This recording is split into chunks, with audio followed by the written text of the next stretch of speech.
Dan Mullins, head coach, Florida, been under heat, hasn't been great, didn't look great against Georgia.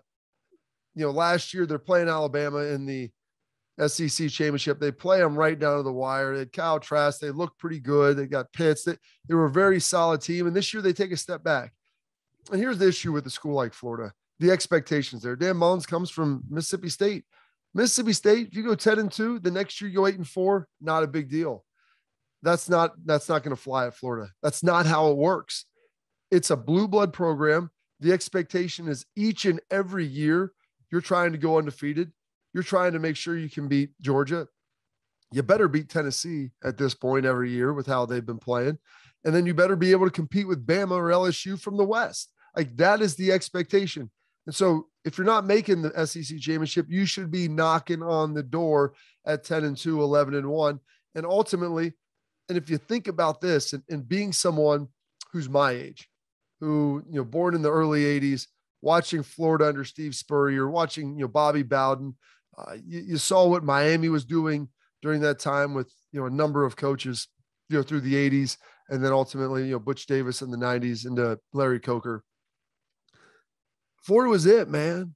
They were at the top of the college football heap, and they were competing every year. They were really good. If they had a playoff system like now, they probably would have been in the playoffs 2 out of every 3 years.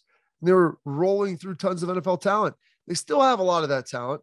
They're still ruling the state of Florida, but they're just not the same team that they've been. And I think, a lot of that is probably some of the talent. Dan Mullen probably not recruiting quite as much. Rumored that he kind of wants to look around the NFL because recruiting's hard and it's a year-round game. But it's easier to be an average coach with great players than a great coach with average players.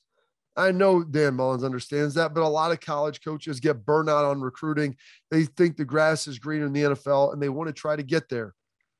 Maybe that's been Dan Mullins' play. Maybe that's been his plan. But he fires his O-line coach. He fires his defensive coordinator, Todd Grantham. And, frankly, I played for Todd. He was in Dallas. He was our D-line coach. I met with him when he was the D coordinator for the Browns, when he was coming back, when I was coming out for the NFL draft. He's been at Georgia, had a run there. He's a really, really smart football coach.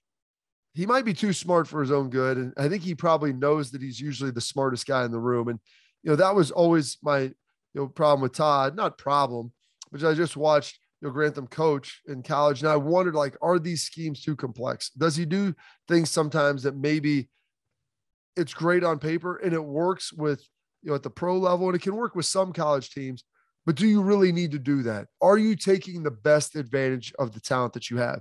Georgia, he had a ton of talent. In Florida, he's had some talent, but here's the reality. Is it too complicated? Are you trying to outsmart yourself? And Todd he said he's a really smart and he's a really good football coach, but the numbers have to bear out and you have to be able to utilize that talent and be able to get ultimately the most out of it. And that wasn't happening at Florida. This year they weren't near as good as the expectations were. And I always say you don't get fired for failing to win. You get fired for not meeting the expectations or failing to meet those expectations. And so at a program like Florida with lofty expectations each and every year, total defense, they're sitting there at 43rd. I'm not a huge total defense guy. To me, it's not the be all end all metric. I'm more of a scoring defense, but still, 56th in scoring defense, about 24 points a game, and then yards per play. Because there's going to be games where you play a lot of defensive snaps just because maybe your offense isn't on the field. Maybe it's more of a, high scoring game, but how are you on a per in, play in and play out basis? And 5.44 yards for the Florida Gators, near the bottom in college football, not nearly enough, or too much rather, not nearly good enough. So Dan Mullen's going to have to revamp that staff a little bit. We'll see if he's able to make the correct changes. We'll see if he's there after next year. When you fire coaches during the season, it's implied that you're coming back, but that it's only given you 1 year. And so we'll see what happens and where they go moving forward.